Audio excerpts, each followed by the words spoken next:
Oh, hey, I didn't see you there. Come on in. So I hear you're looking to do a Woodford tasting.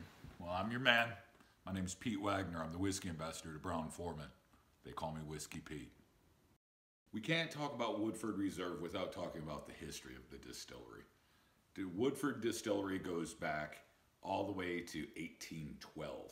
It is one of the oldest distilleries located down in Versailles, Kentucky. Early history of the Woodford Distillery goes all the way back to Elijah Pepper. Elijah Pepper started making whiskey on site there and eventually passed his whiskey distillation process on to his son, Oscar Pepper.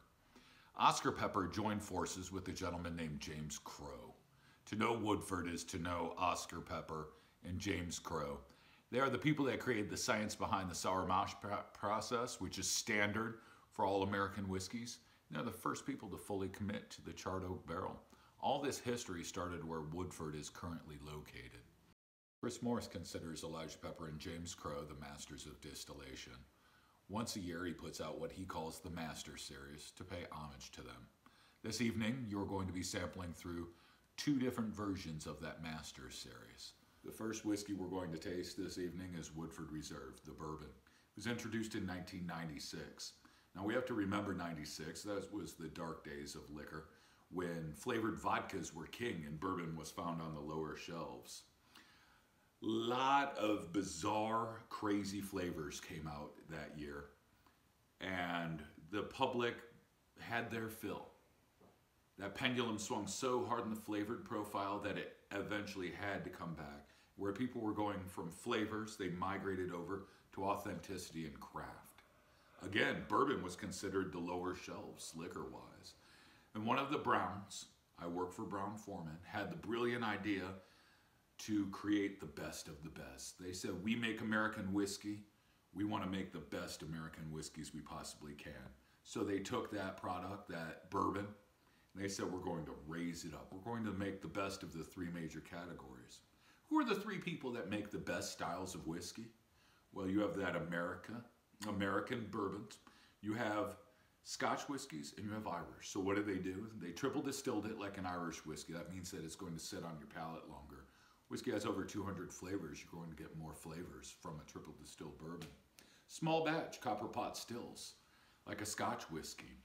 When you go through distillation, it's all about evaporation and condensation. When you have that pot still, those rounded edges, it creates a reflux. And in that reflux, you create more pronounced flavor profiles. American whiskey. We are Brown-Forman. We were started with Old Forester. Old Forester is America's first bottled whiskey, the only whiskey to be made before, during, and after, straight through Prohibition. So they took the distillation, they took the pot stills, and they took that American grain bill. They decided on 72% corn, 18% rye, and the rest barley.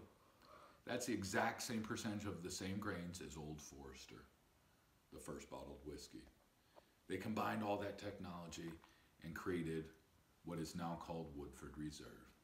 Go ahead, take a nose, take a sip. You're going to find tons of black pepper on the nose, caramels, vanillas, a small amount of tropical fruit, and then we take a sip.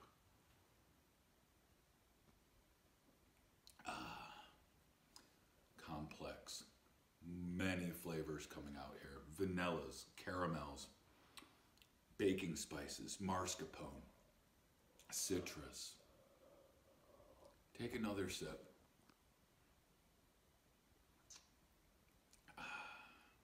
You tell me. The next whiskey we're going to try is Woodford Wheat. Woodford Wheat is the fifth in terms of Woodford Reserves that have come out. First we had Woodford, Woodford Double Oak, then Woodford Rye, Woodford Malt, and now Woodford Wheat. After Prohibition ended, the United States government broke down America's whiskeys into 5 different categories. The first one being corn whiskey, which is essentially moonshine. Then we had bourbon, we had rye, we had malt, and we had wheat. Each one of them follows the same set of rules. The only difference is the percentage of the grains. To be a bourbon, a wheat whiskey, a malt, or a rye, it has to be made in the United States, stored in new charred oak barrels. At least 51% whatever the primary grain is, and you can only add spring water to it. To be a straight bourbon, malt, or wheat, it has to be at least 2 years, and if it's under 4 years, it has to be on the label.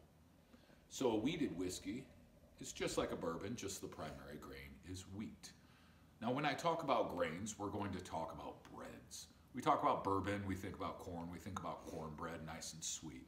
Wheat, we think about a little bit drier, a little bit creamier, cream of wheat.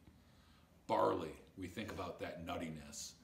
And with rye, we think about that deli sandwich, that spicy sandwich. Let's take our sip of the Woodford wheat.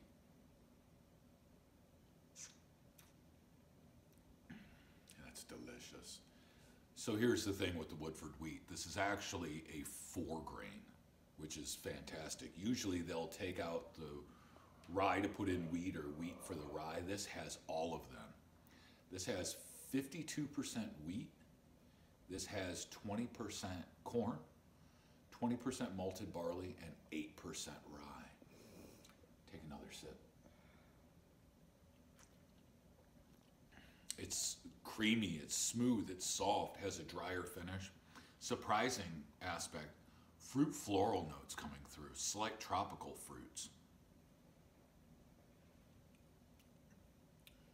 What do you get? Third whiskey in our tasting. We're going to taste Woodford Reserve Master Series Brandy Finish.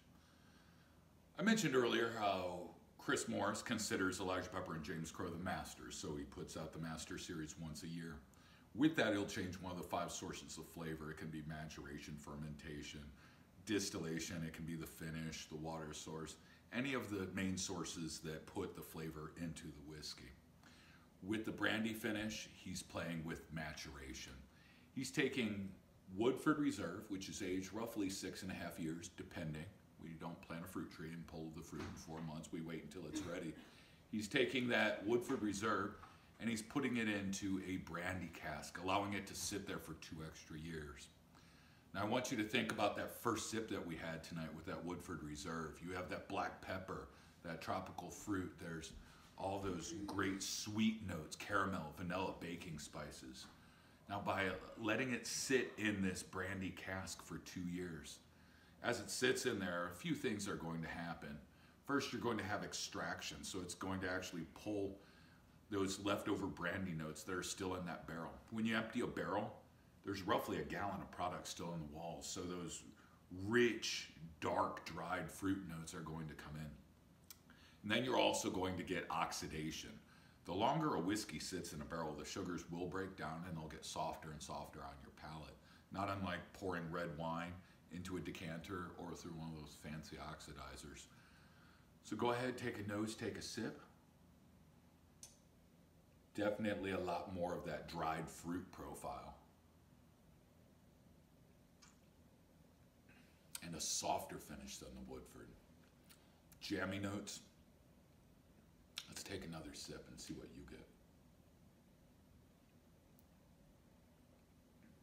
Well, the last one that we are drinking this evening is Woodford Malted Chocolate Rye. What is malted chocolate rye? What Chris Morris has done is he has malted the rye till it has chocolate-like qualities. When you malt something, you get it wet, it starts to grow and it starts to germinate, and then you stop it using a heat source. With chocolate malted rye, he's not only malting the barley, but he's malting the rye, which is very difficult because it's very glutinous.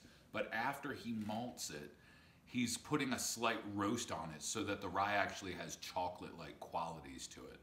70% corn, 15% malted rye, 15% malted barley. That's 100%, I think. So we go ahead and we take a nose, and on the nose, you just get chocolate. It's luscious, it's dark. There's a bit of bitter notes to it. You also have a bit of anise in the background, slight fruits. Let's take a taste. Definitely a lot more of those baking spices. Predominant flavor profile is the chocolate rye. All of that chocolate notes just from roasting the rye an extra amount of time. Let's take another sip and let's see what you think. That's been your Woodford tasting. My name is Pete Wagner. I am the whiskey ambassador. I hope you enjoyed your tasting. Everybody stay safe, stay home, wash your hands, and enjoy the rest of your evening. Thank you.